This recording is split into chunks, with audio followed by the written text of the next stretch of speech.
And we are live for another episode of the Blue Eyed Devil podcast, streaming on Apple, Amazon, Spotify, and Google Podcasts, which is now just YouTube.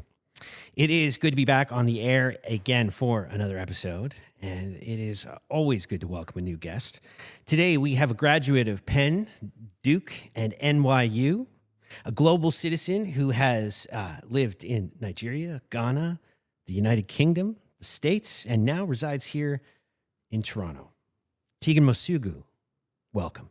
Welcome, David. Nice to meet you. It's very good to have you here, my friend. Good to have you here, too. Feels like this has been a little bit of work in the making for us. Yeah, we've been talking for a while, so now it's good to be all here. Tell me about yourself. Let's do a quick intro of Tegan. Who is Tegan? Tegan is a brother. He's a son. He's a good friend. Mm-hmm. Tegan has a global perspective. Tegan is all about doing unto others as you want them to do unto you. Tegan has had a lived experience like no other, has had some nice accomplishments also, very ambitious, very determined, but also very much focused about having impact. And Tegan loves talk. We have lots in common there, frankly. Yeah. We do. Both born in other countries, guests in this one. Mm-hmm. I became a citizen in the late 80s. I don't know about yourself. I think... I'm back and forth considering with Canadian, yeah. And but the global perspective is the piece that resonates with me, because having living in one of the most multicultural cities in the world, which we do in Toronto, we get to eat, experience, and talk out issues that have perspectives from places that most people don't ever get to engage with, right? And not only can you engage with those perspectives, you've actually lived them, right? What does it mean to be a global citizen today? Good question. Being a global citizen is not just about where you've been to, it's also about your perspective. So let's say, for example, somebody may live in or come from Sudan. Mm-hmm. I may not know about Sudan or ever been to Sudan, but there's a cultural sense of respect, and appreciation. So it's all about having this notion that you and I can have differences, but at the end of the day, even if I don't know your experience, I can respect you and have a conversation with you. We can disagree to agree, or agree to disagree rather, but we can still have common middle ground. So important. Very important. So important, especially in a city like ours. Especially in these days whereby politics, culture, everything is divisive. Yes. We find more differences than actually similarities. And why can't we understand that we are all human beings regardless of your background, economic status, education, all of that? One of the new pioneer services in the city of Toronto is the 4th Emergency Service, the Toronto Community Crisis Service, which has been commissioned to respond to 911 calls over the last couple of years, often ahead of police enforcement, because of the cultural differences that exist in a city like Toronto, with the number of immigrants, refugees, different types of folks. And the TCCS, the Toronto Community Crisis Service, has been tasked to, the way they refer to it is to be able to respond culturally appropriately. And so, do you see that in other places in the world where there's a desire to find middle ground? Or is that something unique to what we see here in Toronto? It's in other parts of the world, in the States as well too. It's also something that's emerging. Every human being has implicit bias, and it's the idea that we all have our preconceived notions, our perspectives. So I can see somebody and assume that, okay, this person may not be educated, may not be rich, or may be very much archaic in their perspective. That's implicit bias. So having that infrastructure in Toronto, like the TCC, as you mentioned, is important because when you have somebody facing a crisis, the person that's responding needs to be aware of all the factors at hand and also say, you know what, I may have this bias, but what is at hand? What is facing me, or who is facing me rather? And the bias of those who respond. Important. Right? If you've only ever responded to emergency calls that include a limited number of faith groups or a limited number of people from certain parts of the world, your understanding of what's happening in the family and in the social dynamic of the situation, it's not possible actually for you to know. True. In the same way, I was telling a friend this, that I've had different interactions with people from professional life to personal settings to social settings as well. And it's very easy to conclude that a group of people are like this based on one or two interactions. Yeah. And that's a disservice. The same way, for example, I would hate for somebody to say, oh, Tegan is Nigerian American, so, oh, he is this way. Like, you need to know the person, have your data, have your encounters, have your research, and then come to a conclusion that, okay, this individual is like this. And just because I see you right here, being a white male, doesn't mean that I can conclude that this is who David is. Stereotyping leads to implicit bias no matter what. It does. Right? No matter what. It does. It's interesting. I don't know if you've been paying much attention to TikTok over the last couple of weeks, but there has been an interesting thing on TikTok. Have you heard about it? About gingers? I've heard about it, yes. So over the last number of weeks, there's been a movement on TikTok between a large number of people in the Black community and a large number of people who are gingers on TikTok to say that gingers are now Black. I didn't know quite what to make of it at first. I've been embraced and loved and care about lots of people in the Black community, but I've never had any of them tell me that I was Black before. What do you think? Well, to be honest, I've always thought gingers were based on a physical trait or like a complexion or physical look. And it's very interesting to see because it seems like the embodiment of a ginger is based on character or based on how somebody perceives themselves. So it's interesting. I saw a couple of videos. Yeah. I thought it was interesting, but I still want to ask you, who is a ginger? What is a ginger? Because even now, I haven't done the work to know who a ginger is. So Ginger's what we really describe the hair, right? It's about the red hair. Okay. And for a long time, ginger was a way of putting down. Okay. It was I don't want to call it a racial slur, but it was a Got it. it was a way of putting people down. And what I've heard from a number of people in the Black community is that they're just learning about the way gingers have been treated as a part of the white community. Wow. And have a deep sense of empathy for us. So is it like albinism or is it like sort of a different thing? How do you... I think the original video that came out, someone was saying that freckles are really rooted in African origin and a bunch of things. Whether that's true or not, I don't know. But I think that was the original video. I think what it's become is an empathetic, loving embrace by the Black community to a group of people who've been bullied in their life a lot of the time to say, you're one of us. I mean, I lived in California for quite a bit and I've never come across a Black ginger, but I'm sure, who knows where they are, maybe in Texas, maybe in Arkansas. Well, you know what? If Vancouver? the Black community wants to say I'm Black, I'll take it. That would not be coming from me, but if other Black people think so, hey, why not? But I will say that in my experience, there is no community that is able to identify and empathize more about being oppressed and marginalized and othered as the Black community is, and anyone in the Black community who after all of that is willing to reach out to another group and say you belong. I got lots of time for that. So if you're a ginger and you see somebody that has the same hair texture and color, are you like, that's my ginger friend? How does that work? You know, I don't think that. Okay. So, I do own a clothing company. It's Authentic Ginger, so I'm happy to, but I think what I know when I meet another ginger, I tend to know that they've been bullied in their life, right? It is their experience. Because among Black men, there's this like nod that we do, that, hey, what's up, man? It's like, it's not spoken, but it's there. My partner in the field for TCCS, I used to work for the Toronto Community Crisis Service. His name was Dawood. And everywhere we went, he would get the nod. And I was amazed by it, actually. It was, it's pretty cool. It's pretty cool. You said you've been in Canada for the last few years, and we've just changed government here. Not changed parties, but we overthrew the government and put the same guys in power again. But no longer with our friend Justin Trudeau, who was leading for a whole decade. We now have Mark Carney at the helm. Formerly the head of the Bank of England.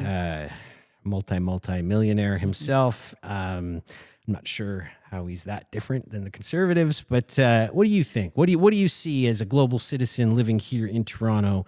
What do you think of the future of Canada under Mark Carney? So even when I am in the States and even when I go back and forth, how do I put this? The current administration in the US is very much a hot button administration. And for the most part, a lot of people who voted for Mark Carney voted for him based on the fact that they feel that he's the best to handle Donald Trump. But for anybody that may be liberal or conservative, the question is, when you think of Canada, and I hear this all the time, and I think of all the times that people say, oh, back then in Toronto or back then in Vancouver, living in Canada was actually worth living. So, for example, you could afford groceries, like you could own a home, you could have a job. So the notion of Canadian exceptionalism or the Canadian dream, what does that look like? It's different than it used to, isn't it? But yeah, and also with immigration, also with lack of competition as well too, you ask yourself, like, is there sort of like not just the foreign relations aspect, or is there an actual agenda to say, you know what, here's the vision I have for Canada in 2027, and here's what I want to do all through. I think one of the things that Trudeau couldn't sort of handle towards the end of his administration was the public smear. It seemed like everybody was just against Trudeau. It was like, oh, why is Canada not doing well? Trudeau this, Trudeau that. So we tend as Canadians to throw out governments after about 10 years almost no matter what, right? And there is some wisdom to that, because I have an 11-year-old and I try to teach him real things, and power corrupts eventually, right? Like you don't want the same people in power for too long.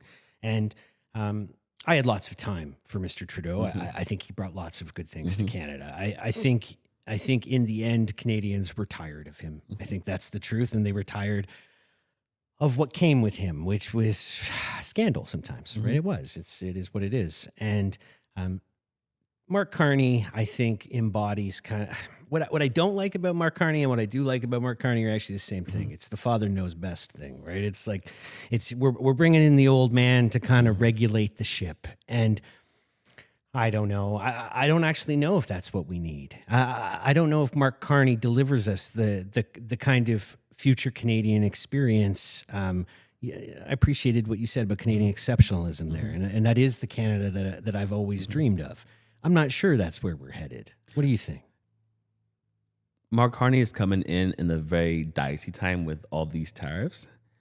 So to see this 25% being imposed on goods, that's already a huge factor he has to work against. That's number one. But I also think of sort of, the way in which he can create a legacy for himself is you have a very strong personality, a very strong leader who some people hate, who some people love. Yeah. And he's going to find the way to be the most first-class, exceptional, world-class diplomat.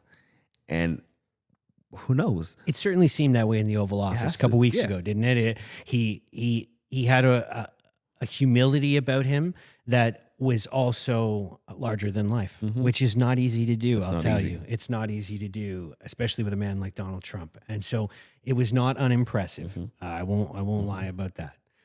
Whether he can hold this government for long, we'll see in our system how long it can work out for him. But we'll see. Yeah, I saw online that it will cost the average Canadian household like $2,000 a year with all these tariffs going on. Yep.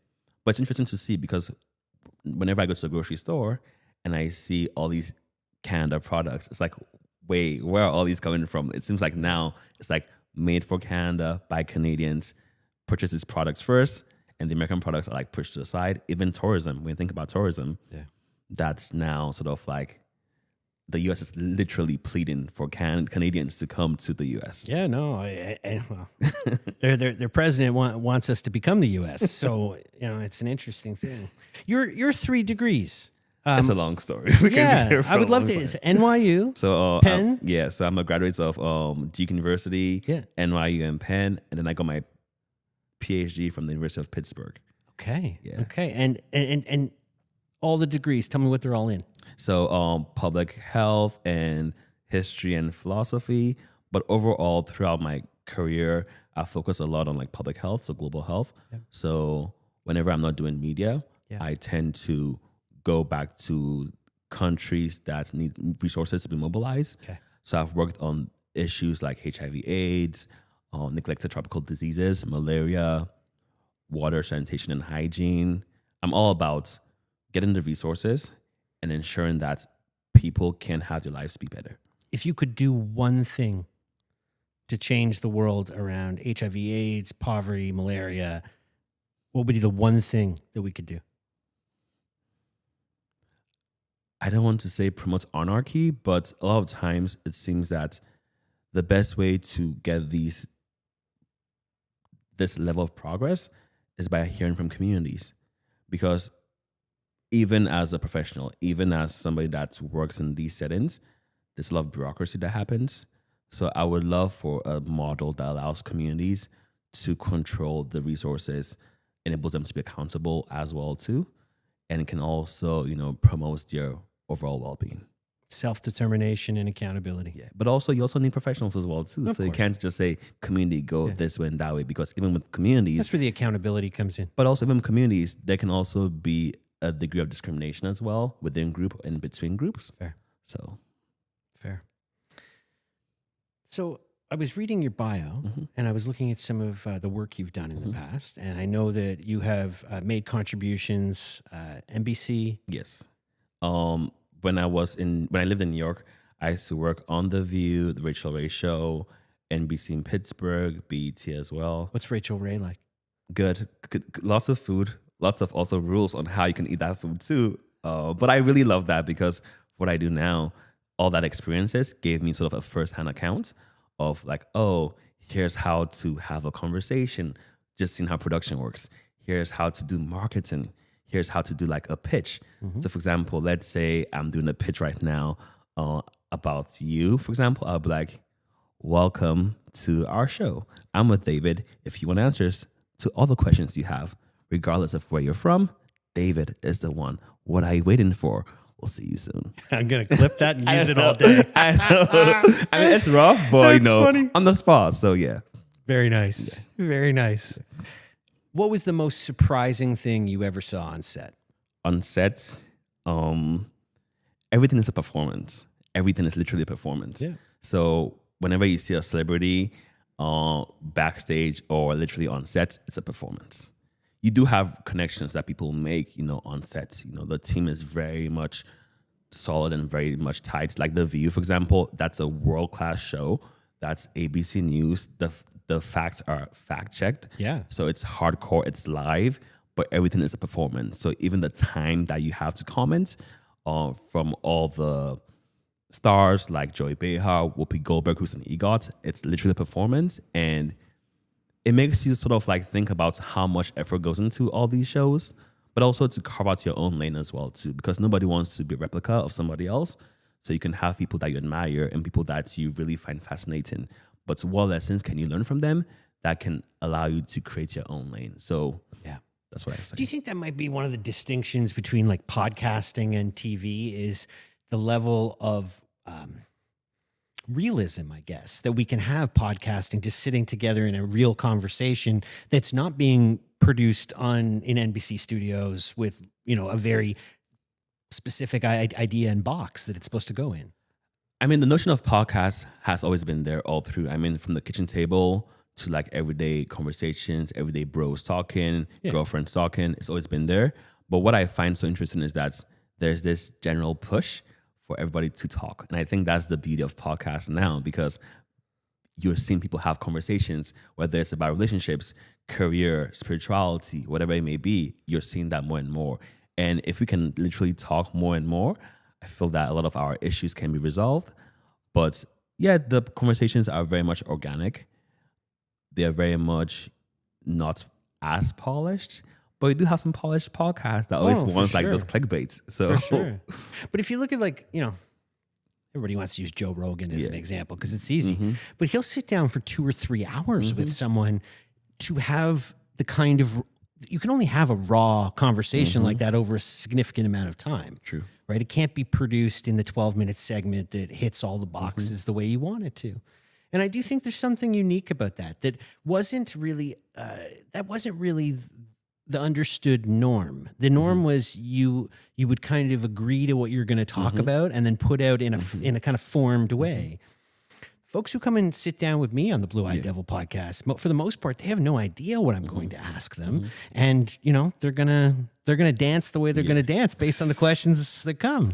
I think also when you think of just podcasts alone, people go to podcasts for conversations, and whereas TV, people a lot of times go there for the personality. So you may say, oh, this host is fantastic. I'm watching because of this host. Whereas the podcast, yes, the panel may be good, they may be great, but you're not going there just for them. You're going there because you want to actually hear the conversation. I got you. So it's less about the ego and the personality and more about the art of talking. I heard you earlier. You said that something important to Tegan is to do unto others. Yeah. As they would do unto you. Yeah. That's scripture.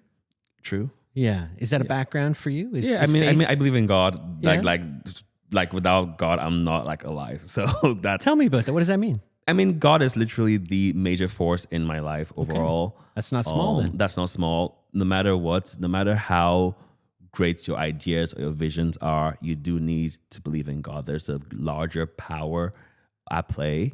I grew up Christian. I was raised Christian. Nobody's perfect, but I do believe in God all through. And I've realized that life is so short that even when I think of sort of like having my way, I think about things in a way that, okay, if I were to make David upset, what would he say? Mm-hmm. What's the reason for having that much anger? Or do I have to apologize? So really about the golden rule, all about, doing unto others as you want them to do unto you is important for me. Yeah. And a lot of times if you think about the hate, the injustice, the prejudice that's out there, it's all because people's self-interests are at the top of the leaderboard versus saying, you know what, I don't have to like you, but I can respect you. Mm-hmm. So, well, it's trying to see people the way God sees them. True. Really, yeah. But also we're humans. Let's be real. Like we don't know when our next day on earth is. So it's a miracle that we're all alive to wake up the next day. So yes. I would hate for my last day on earth to be being pissed off at somebody or trying to be a angry person, or no, it's not worth it. Peace of mind is important. Money can buy you peace of mind. Yes. Career can buy you peace of mind. So all that seems like it's rooted in a depth of love, as most people who profess the Christian faith have. So who does Tegan Mosugu love? Himself. Himself. All day, eh? Himself. Let me tell you. Family, friends, everything, they're good and important, but self-love is important as well. Yeah. End of the day, only you can hold yourself tight. Yeah. So. Why is that? Why is self-love so important? And I don't disagree, but why is self-love so important? Well, for my 30 plus years now, and I think of like just life in general, the best times whereby I'm at my most optimal is when I am loving myself heavily. When I know that, okay, I need a break. When I know that's, okay, Tegan, you need to focus on your goals or relax, or the world doesn't revolve around your timeline. Like, take it easy, like you're doing your best. Self-love is key. It doesn't mean that you should sort of like only think about you, but you need to love yourself more. People go and come from your life, even like family, friends, spouses, all through. I appreciate what you're saying a great deal, actually, and I think more people need to engage in this conversation. I don't know if you know, I wrote a book a few years ago. It's called Redemptive Trauma, and I think it's the 5th chapter of the book. It's a chapter on love, and I talk about how the English language is just one of the most primitive when it comes to the language of love. The idea that the word love is the same word for the way I love my partner, I love pizza, I love my child. That's and I talked about the Greek words for love, agape, storge, philos, and eros, and how understanding these different types of love actually helps us engage in relationship. And relationship with ourselves, right? And you're not talking about an indulgent love. You're talking about a self-empowering. Self-empowerment. Yeah. Wake up, and before I came here, I had music on blast. I had a nice breakfast. I had a nice walk. I love it. Yeah. take care of you so care you for can take yourself. care of other people. Because there's only so many emails you can check, only so many calls you can do. Like, end of the day, people have to sleep as well too. You can't always be doing the same thing over and over and over again. Only you know your life. Nobody can control or tell you what to do. Preach. Rapid fire? Sure. Ooh, how rapid? Let's go. All right. Duke or pen? Oh no. So, ooh. Well, Duke is like my first love. Okay. So Duke will always have a place in my heart. Penn was where I was at my very, very best. So it's a tie. One is in Philly, one is in Durham, North Carolina. It's a tie. Blue Jays or Maple Leafs? Blue Jays. I went to a game once. I think it was with the Boston Red Sox or something like that. Yeah. Good. It was nice. All right. Yeah. Coke or Pepsi? None. Can we say that? I mean, but Coke Zero. I saw something that said that there's some sweetener that's in Coke Zero that makes you want to have more and more. So I found myself trying to I was craving Coke Zero. Like in the morning, I'm like, this is weird. So I just stopped doing Coke Zero. Just drink water. Tea or coffee? Coffee. Soccer or football? You're the same. Tricky question, right? That was on purpose. Who do you support in the World Cup? Nine Jam boy. So that's about it. Gotta do it. That's about it. Oh, and my Black Stars. I love my Black Stars as well. Very nice. Very nice. Yeah. You are a guest on the podcast because you reached out to me, right? And I appreciated that a great deal. What is it about the Blue Eyed Devil podcast that wanted you to get in the chair? One of the things I saw about your podcast is the breadth and the width of conversations that you have. Yeah. Find it to be so unique. Love the fact that you also have your son talk as well too. That is very Raising classy. Dad, the podcast. Yep. Also, the guests are very much unique, and there's a level of thoughtfulness with your podcast. You're not just about clicks or just about viral moments. Like having conversations all through. I love the work that you do, like in the community as well, speaking up and speaking out as well too. So I was like, you know what? Meet David. I wasn't really compliment fishing, but I got some there, and I really do appreciate that, Tegan. That means a great deal, and awesome. I got a lot of respect for you, awesome. And I enjoyed sitting down with you. This has been good. This has been good. I feel like I've seen you before, but my first time meeting you, I feel like next time we will have some food and a good banter. Maybe we do a series. You want to do a series? We can talk about that. Yeah. All right, man. It's good to see you. I got one more thing before we close up. With everything that's going around on TikTok. Ooh. What would you think about wearing an authentic? I'm ready. Yeah? I'm ready. All right, it's all you, man. I'm ready. It's all you. Thank you so much, David. You're more than welcome. You're more than welcome. Authentic Ginger Clothing Company. Check it out. Yeah. Check it out. It is good to have all of you with us again for the Blue Eyed Devil podcast, streaming on Apple, Amazon, Spotify, Google Podcasts, which is now just YouTube. We have had a nice and very informative conversation today with Tegan Mosugu, graduate of NYU, Penn, Duke, and a global citizen born in Nigeria and traveling around the world. Be well and take care on the journey.